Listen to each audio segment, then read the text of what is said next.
1980년 1월 경기도 외곽의 한 시골 마을. 그날 아침 박순자 할머니는 연탄불을 지피려 했지만 연탄은 이미 바닥이었습니다. 평소 같으면 웃고 넘길 일이었지만 그날따라 가슴이 무겁게 내려앉았습니다. 어머니, 우리 이제 정말 안 되겠어요. 대문을 열고 들어선 건 아들 박진수와 며느리 김미숙이었습니다.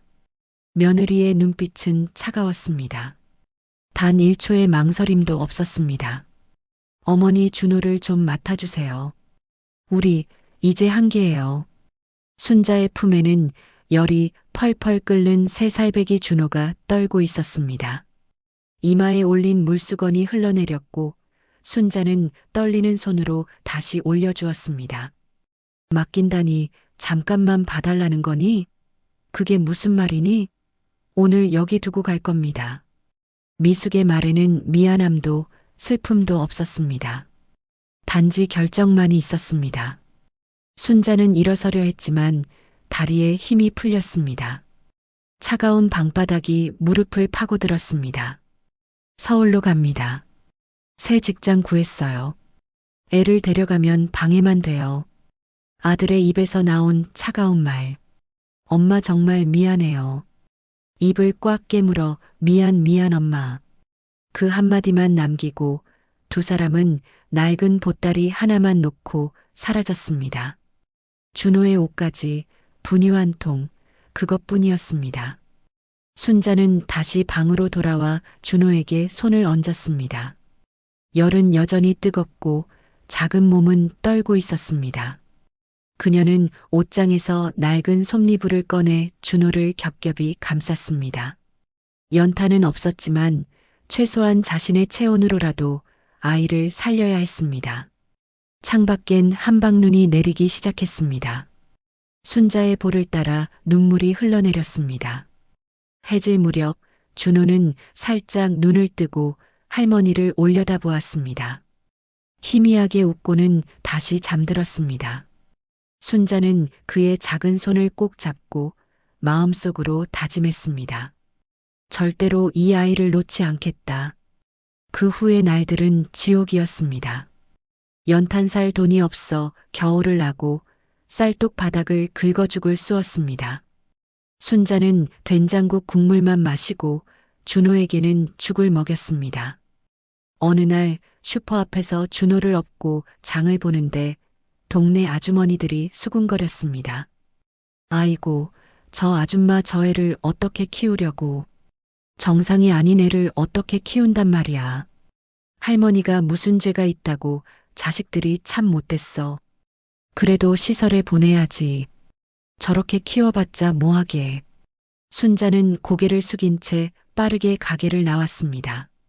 준호를 더 꽉 안았습니다. 친척들은 더 잔인했습니다. 제사 때 모인 일가 친척들 앞에서 큰아들 진호가 말했습니다. 아버지 제사에 그런 애를 왜 데려와? 부정탄다. 조카딸 영희는 준호를 보더니 얼굴을 찌푸렸습니다. 엄마, 저 애 왜 저래? 무섭게. 여동생 순이는 제사 후 순자를 구석으로 불러 말했습니다. 언니, 솔직히 말할게. 그 애 키워봤자 집만 돼. 복지관에 보내.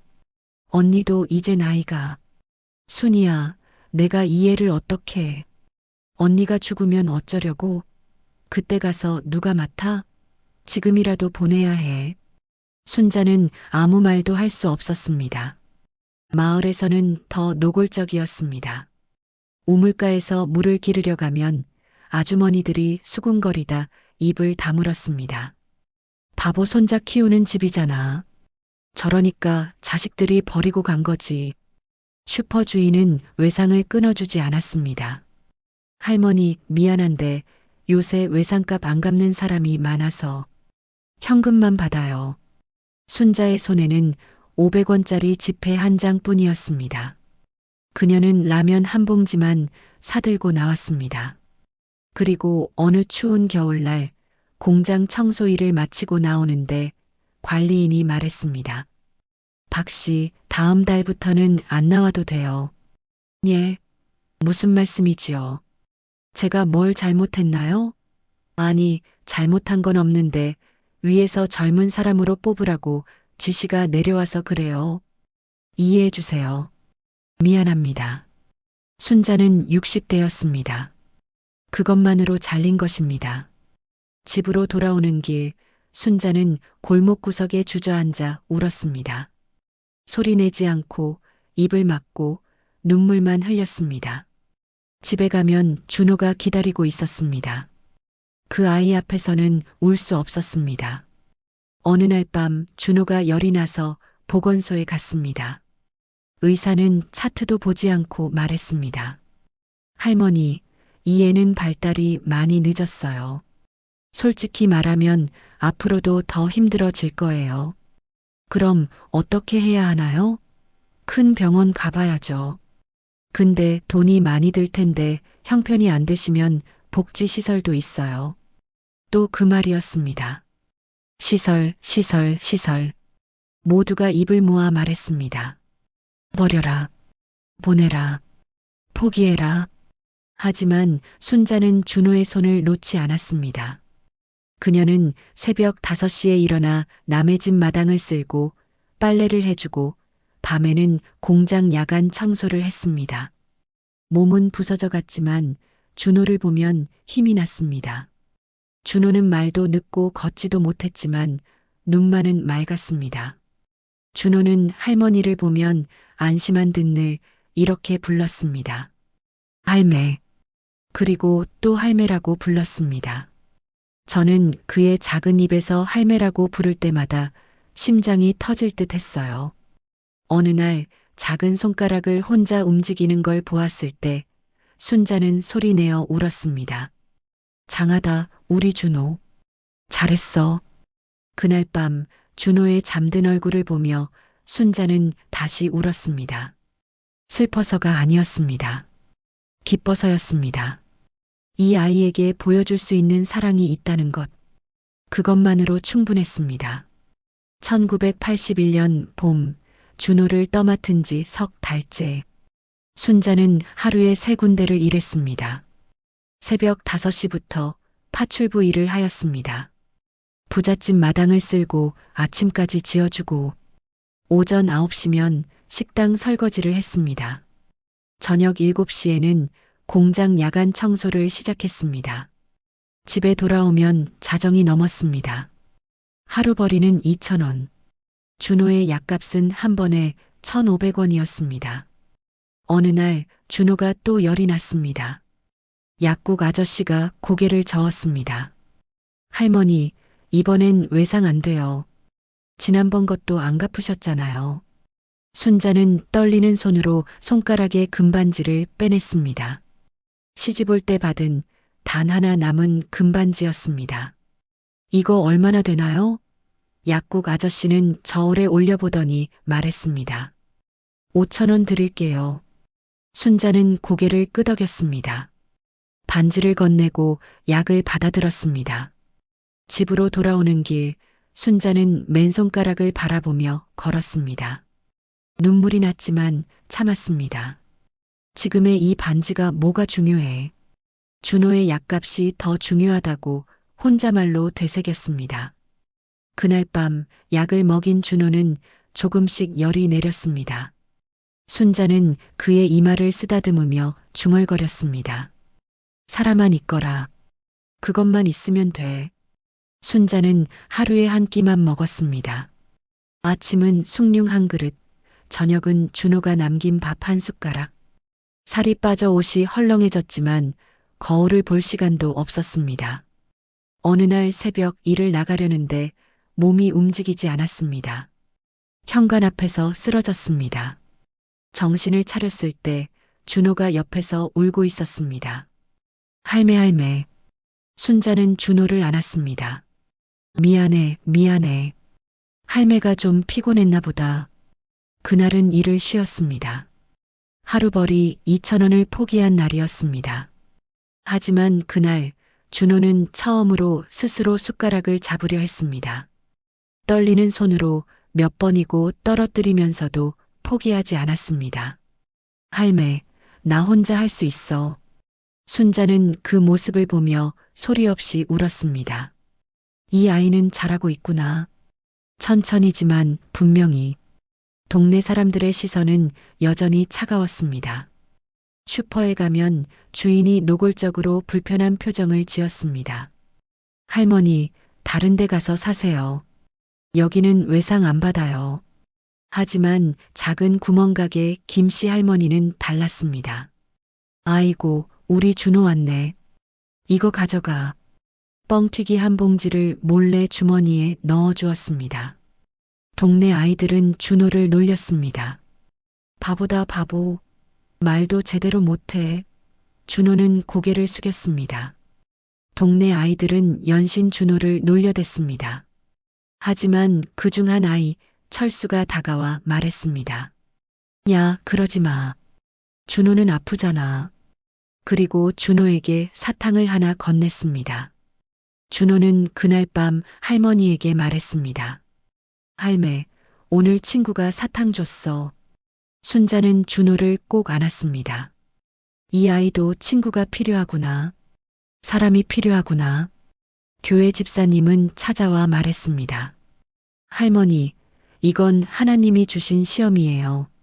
견디면 복을 주실 거예요. 순자는 고개만 끄덕였습니다. 시험? 복? 지금 당장 쌀 한 대가 필요한데. 하지만 집사님은 빈손으로 돌아갔습니다. 반면 쌀가게 주인 박 씨는 달랐습니다. 할머니, 쌀 한 말 가져가세요. 돈이 없는데요. 나중에 주세요. 그리고 그는 몰래 쌀 한 대를 더 넣어 주었습니다. 애 키우는데 많이 먹어야죠. 순자는 고개를 숙여 인사했습니다. 그랬습니다. 그 시절 쌀 한 말 가격이 12,000원이나 하였습니다. 정말 감사합니다. 어느 여름밤 준호가 창밖을 보며 말했습니다. 할매, 나도 친구 많이 있었으면 좋겠어. 순자는 가슴이 무너졌습니다. 이곳에선 안 되겠구나. 아무도 이 아이를 받아주지 않는 이곳에선. 다음 날 순자는 터미널에 갔습니다. 서울행 버스표를 물었습니다. 어른 한 명, 어린이 한 명이요. 4,000원입니다. 순자는 돈을 세어 보았습니다. 부족했습니다. 하지만 그녀는 다짐했습니다. 2달만 더 모으자. 그리고 떠나자. 그날 밤 준호의 잠든 얼굴을 보며 순자는 속삭였습니다. 조금만 기다려. 이 할미랑 우리를 모르는 곳에서 다시 시작하는 거야. 1981년 9월 순자와 준호는 서울로 향하는 버스에 몸을 실었습니다. 낡은 보따리 하나, 준호의 작은 가방 하나가 전부였습니다. 서울 변두리 구로구 달동네. 월세 3만 원짜리 단칸방이 그들의 세보금자리였습니다. 방 크기는 2평, 벽지는 곰팡이로 얼룩졌고 창문은 제대로 닫히지 않았습니다. 하지만 순자는 웃었습니다. 여긴 아무도 우릴 몰라. 다시 시작할 수 있어. 다음 날부터 순자는 일자리를 찾아다녔습니다. 시장 식당, 세탁소, 공장. 30곳이 넘는 곳을 문을 두드렸습니다. 하지만 대답은 같았습니다. 나이가 너무 많으세요. 미안해요. 젊은 사람 뽑으려고요. 한 달이 지났습니다. 일자리는 없었고 돈은 바닥났습니다. 어느 날 저녁 준호가 말했습니다. 할매, 배고파? 순자의 손에는 500원짜리 종이 지폐 한 장이었습니다. 그녀는 슈퍼에 가서 라면 한 봉지를 샀습니다. 집에 돌아와 라면을 끓였습니다. 준호에게는 면을, 자신은 국물만 마셨습니다. 할매는 안 먹어? 응, 할매는 배불러. 준호가 다 먹어. 그날 밤 순자는 화장실에서 몰래 울었습니다. 눈물이 턱선을 타고 목까지 내려오고 있었어요. 이러다 죽겠구나. 우리 준호를 어떻게 하지? 바로 그때였습니다. 똑똑똑. 계세요. 계십니까? 누군가 문을 두드렸습니다. 문을 열자 옆집 아주머니가 서 있었습니다. 저기 할머니 혹시 집 청소 같은 거 할 수 있으세요? 네, 네, 할 수 있습니다. 우리 집에서 파출부 구하는데 하루 1,200원이에요. 순자는 고개를 숙여 인사했습니다. 감사합니다. 정말 감사합니다. 그날부터 순자는 다시 일을 시작했습니다. 하지만 문제가 생겼습니다. 준호를 혼자 둘 수 없었던 것입니다. 어느 날 오후 일을 마치고 집에 돌아온 순자는 경악했습니다. 방문이 활짝 열려 있었고 준호가 없었습니다. 준호야, 준호야. 순자는 골목을 뛰어다녔습니다. 30분을 찾아 헤맸습니다. 그리고 골목 끝 쓰레기장 옆에서 준호를 발견했습니다. 무릎이 까져 피가 나고 옷은 흙투성이었습니다. 옆에는 동네 불량배 중학생 셋이 서 있었습니다. 야, 이 바보야. 너 집에 돈 없냐? 할매가 감춰둔 거 없어? 준호는 울고 있었습니다. 순자는 달려가 준호를 끌어안았습니다. 뭐 하는 짓이야? 애한테. 불량배 하나가 비웃었습니다. 할머니, 이 동네가 원래 이래요. 싫으면 나가세요. 순자는 떨리는 손으로 준호를 안고 집으로 돌아왔습니다. 순자는 준호의 상처에 입고 있던 면 런닝을 입으로 찢으며 상처 부위를 묶으며 순자는 결심했습니다. 이 아이를 학교에 보내야 해. 혼자 있으면 안 돼. 다음 날 순자는 동사무소를 찾아갔습니다. 저 손주를 학교에 보내고 싶은데요. 장애가 있으시다고요? 그럼 특수학교 대기 명단에 올려야 하는데 지금 150명 대기 중입니다. 150명이요? 그럼 언제쯤?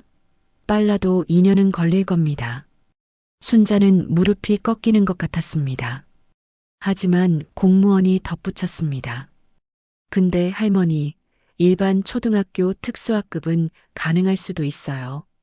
한번 상담받아 보세요. 희망이 보였습니다. 순자는 근처 초등학교를 찾아갔습니다. 교감 선생님은 준호를 보더니 이 애는 조금 힘들 것 같은데요, 라며 고개를 저었습니다. 선생님, 제발입니다. 이 아이 혼자 집에 두면 위험합니다. 순자는 무릎을 꿇었습니다. 교감은 당황했습니다. 할머니, 일어나세요. 일단 교육청에 문의해 볼게요. 2주 후 기적 같은 전화가 왔습니다. 조건부 입학 허가입니다. 3개월 시범 기간 후 평가하겠습니다. 순자는 전화기를 붙잡고 울었습니다. 1986년 3월 준호는 초등학교 1학년이 되었습니다. 헌 책방에서 산 책가방을 맨 준호의 뒷모습. 순자는 교문 앞에서 그 모습을 하염없이 바라보았습니다. 하지만 학교는 또 다른 전쟁터였습니다. 일주일 후 담임 선생님이 전화했습니다. 할머니, 준호가 수업을 따라오질 못합니다. 다른 아이들도 방해받고 있어요. 선생님, 조금만 시간을 주세요. 제가 집에서 가르칠게요. 그날부터 순자는 밤마다 준호와 공부했습니다. 기역, 니은, 디귿을 수백 번 반복해서 썼습니다. 110일을 손가락으로 세며 가르쳤습니다.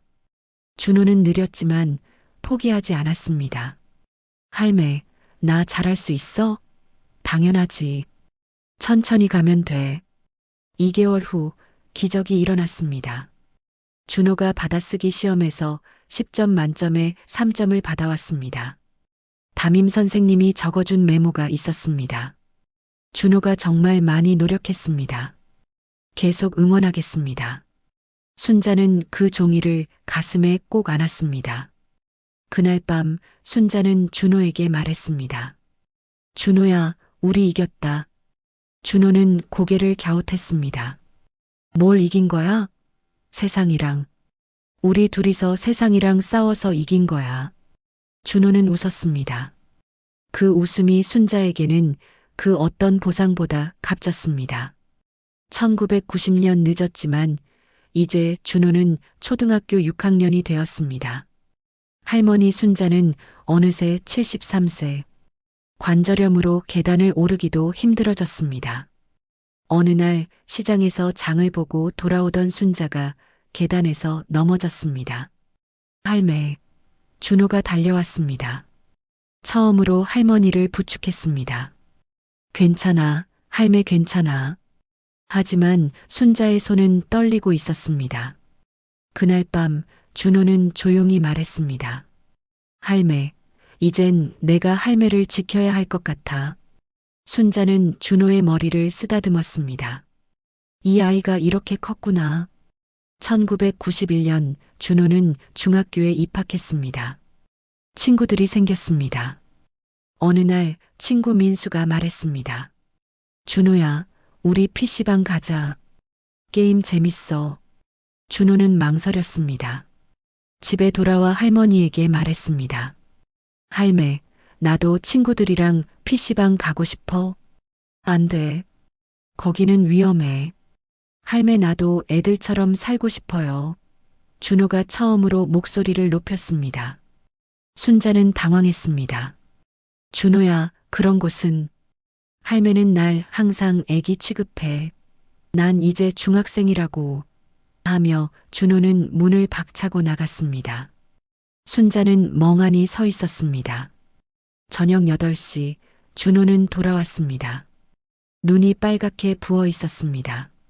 할매 미안. 순자는 준호를 끌어안았습니다. 아니야, 할매가 미안해. 내가 컸는데 할매가 너무 가뒀구나. 미안해. 두 사람은 한참을 껴안고 울었습니다. 며칠 후 학교에서 진로 상담이 있었습니다. 선생님이 물었습니다. 준호야, 너는 뭐가 되고 싶니? 준호는 잠시 생각하다 대답했습니다. 저 컴퓨터 배우고 싶어요. 프로그램 만드는 거요. 선생님은 놀란 표정이었습니다. 오, 좋은 꿈이구나. 집에 돌아온 준호는 할머니에게 말했습니다. 할매, 나 컴퓨터 박사가 되고 싶어. 순자는 고개를 끄덕였습니다. 하지만 1992년 컴퓨터는 엄청난 사치품이었습니다. 386 컴퓨터 한 대가 150만 원.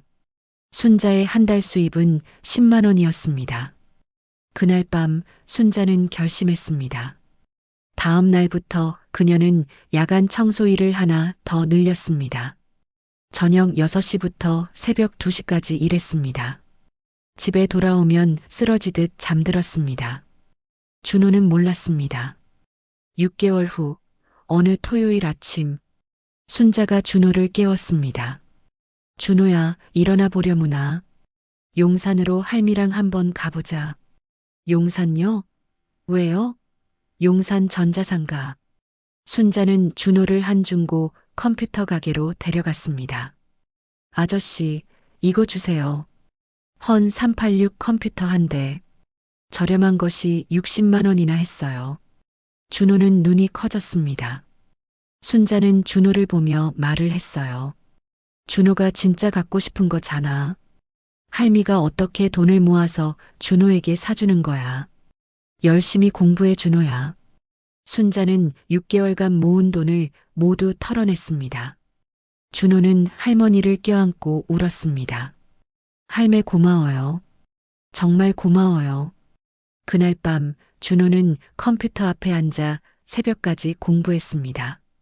순자는 그 모습을 문틈으로 지켜보았습니다. 하지만 행복은 오래가지 않았습니다. 1993년 겨울 순자가 쓰러졌습니다. 병원 진단은 당뇨 합병증. 의사가 말했습니다. 당장 입원하셔야 합니다. 돈이 없는데요. 그럼 약이라도 드셔야죠. 한 달에 5만 원입니다. 순자는 고개를 끄덕였지만 손은 떨렸습니다. 준호는 모든 걸 알았습니다. 그날 밤 준호는 결심했습니다. 이젠 내가 돈을 벌어야 해. 중학교 2학년 준호는 새벽 신문 배달을 시작했습니다. 새벽 4시에 일어나 2시간 동안 신문을 돌렸습니다. 한 달에 3만 원. 할머니 몰래 했습니다. 하지만 2주 후 들키고 말았습니다. 새벽에 나가는 준호를 순자가 붙잡았습니다. 준호야, 뭐 하는 거야? 할매 나도 이제 돈 벌 수 있어요. 안 돼. 너는 공부해야 해. 할매는 평생 나 때문에 고생했잖아요. 이젠 내 차례예요. 준호가 소리쳤습니다. 두 사람은 마주보고 울었습니다. 할매, 내가 이제 할매 꼭 지킬게요. 순자는 준호를 꼭 안았습니다. 이 아이가 이렇게 컸구나. 이제 나를 지키려 하는구나. 1995년 봄 기적이 일어났습니다. 준호가 컴퓨터 학원 장학생으로 선발되었습니다. 학원 원장이 말했습니다. 이 학생은 정말 재능이 있습니다. 무료로 가르치겠습니다. 그날 저녁 순자는 작은 미역국을 끓였습니다. 우리 준호 축하해. 준호는 웃었습니다. 할매, 내가 꼭 성공해서 할매 편하게 해드릴게요. 순자는 고개를 저었습니다. 아니야. 너는 이미 할매를 행복하게 해줬어. 그날 밤 두 사람은 오랜만에 평화로운 잠을 잤습니다. 2005년 봄 준호는 28살이 되었습니다. 대학을 졸업하고 중견 IT 기업에 취직했습니다. 월급은 200만 원. 나쁘지 않은 시작이었습니다. 할머니 순자는 83세. 무릎 관절이 완전히 굳어 휠체어에 의지했습니다. 준호는 회사 근처에 작은 아파트를 얻어 할머니와 함께 살았습니다. 어느 주말 준호는 할머니 방을 정리하다 낡은 수첩을 발견했습니다. 펼쳐보니 손으로 쓴 글씨들이 빼곡했습니다. 1984년 구멍가게 김씨 할머니 쌀 2kg 3,000원. 1989년 쌀가게 박씨 쌀 10kg 15,000원. 8월 약국 해열제 2,000원. 여름 옆집 아주머니 반찬값 5,000원. 수십 개의 항목이 적혀 있었습니다. 전부 12만 7,000원. 준호의 손이 떨렸습니다. 할매 이게 뭐예요? 순자는 휠체어에서 고개를 돌렸습니다. 그건 할매가 갚아야 할 빚이야. 20년 전 빚을요? 그래. 그때는 정말이지 너무 힘들어서 갚을 수가 없었어. 미안하구나. 준호는 수첩을 가슴에 안았습니다. 다음 날 준호는 회사에 휴가를 냈습니다. 그리고 20년 만에 그 시골 마을로 향했습니다. 마을은 정말 많이 변했었습니다. 하지만 구멍가게는 아직 그 자리에 있었습니다. 문을 열고 들어가자 90세는 되어 보이는 할머니가 앉아 계셨습니다. 저기 혹시 박순자 할머니 기억하세요? 할머니는 눈을 가늘게 떴습니다. 순자? 그 손주 키우던 분? 네, 제가 그 손주예요. 준호입니다. 구멍가게 할머니는 놀란 표정이었습니다. 할머니께서 그때 뻥튀기도 주시고 쌀도 외상으로 주셨죠. 이거 받아주세요. 봉투 안에는 10만 원이 들어 있었습니다. 아니야 그런 건. 할머니, 그냥 꼭 받아주세요. 저희 할매가 20년 동안 마음에 담아두셨어요. 구멍가게 할머니는 눈물을 닦았습니다. 참 착한 사람들이야. 둘 다 준호는 쌀가게도 약국도 찾아갔습니다. 하나하나 빚을 갚았습니다. 어떤 곳은 주인이 바뀌어 있었고 어떤 분은 돌아가셨다는 말을 들었습니다. 그래도 준호는 끝까지 찾아다녔습니다. 그리고 마지막으로 옛날 살던 집 앞에 섰습니다. 낡은 단칸방은 철거되어 있었습니다. 준호는 그 자리에서 한참을 서 있었습니다. 여기서 할매랑 시작했었던 곳이지. 집으로 돌아온 준호는 속으로 할매 정말 고마워. 그리고 이제 내가 그 빚 다 갚았어. 그러니 오래오래 살아야 돼. 그리고 준호는 할매 옆으로 다가가 할매, 정말 사랑해. 라며 할매를 꼭 껴안았습니다. 순자는 조용히 울었습니다. 고마워, 정말 고마워. 그날 밤 준호는 결심했습니다. 2006년 준호는 회사를 그만두었습니다. 그리고 작은 비영리 단체를 만들었습니다. 이름은 사랑의 다리.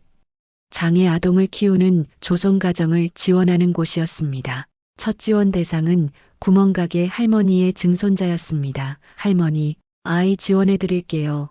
제가 받은 사랑을 돌려드리는 거예요. 구멍가게 할머니는 손을 잡고 울었습니다.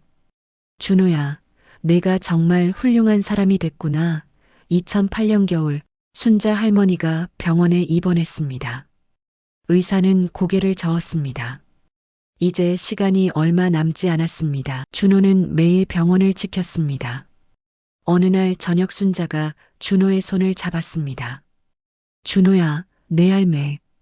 이 할미는 준호가 너무 자랑스럽구나. 그리고 그날 준호가 버려진 줄 알았는데 사실은 이 할매에게 주어진 큰 선물이었다는 것을 알았어.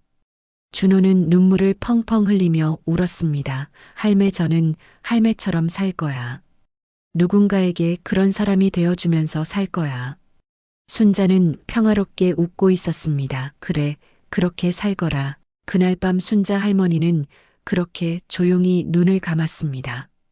장례식장은 많은 사람들로 가득했습니다.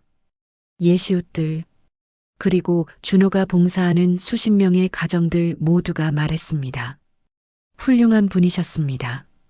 라고요. 준호는 이제 48세입니다. 사랑의 다리는 전국 500개 가정을 돕고 있습니다. 어느 봄날 준호는 할머니 묘소를 찾았습니다. 묘비 앞에는 봄꽃이 만개해 있었습니다. 그 사랑은 아직도 누군가를 위해 계속되고 있습니다. 지금까지 시청해 주셔서 감사합니다. 구독과 좋아요는 저에게 큰 응원이 됩니다. 여러분에게도 사랑이 가득 차길 기원 드리겠습니다.